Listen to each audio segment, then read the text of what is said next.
Hi, we're the Black Veil Brides, and you're watching Artisan News. Because motherfuckers love Artisan News. Peas and carrots. Black Veil Brides announced the October 28th release of their brand new self-titled album with a special fan listening event last week. It feels very appropriate for a band that is so heavily reliant on the fan base in terms of public appeal. Like, we're not a band that's ever been darlings of the media, and we've not been a band that's been well reviewed. So we're not in a situation where, and we don't really give a shit, obviously, but we've had a chance for the audience to really break down those walls for us. So it seems very fitting and very appropriate that the first people to hear the record are not reviewers and not, publications, but rather the actual fans who listen to the band in the first place. Because at the end of the day, no one is going to appreciate your music more than someone who actually appreciates your music. No person who is listening to 9 records in a day and are angry that they're not listening to a Radiohead record is ever going to review your record as well as someone who actually gives a about your band. And the people who sat in this room and listened to the album are the people that I actually care about their opinions. The first single from the effort is Heart on Fire, and it's set for release to radio on September 10th.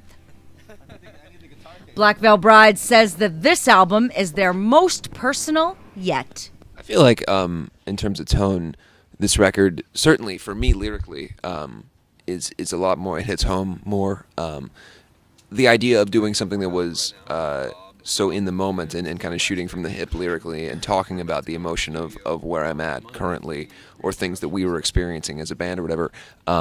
Listening back now that we've completed the album, it resonates a lot more in ways that I don't think we've been able to do before, or at least, because you listen to a concept album, there's obviously a story there, and I feel very proud of the last record, but in some ways, once you're removed from the story, it's hard for it to resonate to you emotionally, whereas this record, I really do feel like there was a strong connection amongst the music and the lyrics and everything kind of coming together and coalescing. Right, I think this record is more genuine and more honest, It represents, who we are as people right now in this moment. For this record, they work with legendary producer Bob Rock, who produced noted albums Dr. Feelgood by Motley Crue, The Black Album by Metallica, and Sonic Temple by The Cult, among others.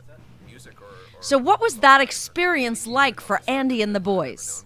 I mean, honestly, getting the opportunity to even meet Bob was exciting for us. I think that all of us grew up loving music that he had been involved in, not only the records he had produced himself, but the work that he had done as an engineer with Bruce Fairbairn and done records like Loverboy and Bon Jovi and all that kind of stuff. So just meeting him and having the opportunity to meet a guy that is obviously such a legend, but also loves our music. He had heard In the End on the radio and said that he was interested in working with us. So through that, we got to have breakfast with him, and we all sat around and talked about the record that we would make if we were able to make an album together.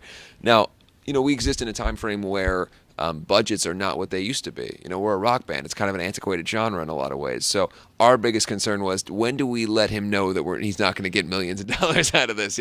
When do we kind of tip that card? BVB have also announced the Black Mass Tour, which kicks off October 21st in Niagara Falls, New York. Openers for the trek include Falling in Reverse, Set It Off, and Drama Club. Go to blackveilbrides.net for more information and for complete tour dates.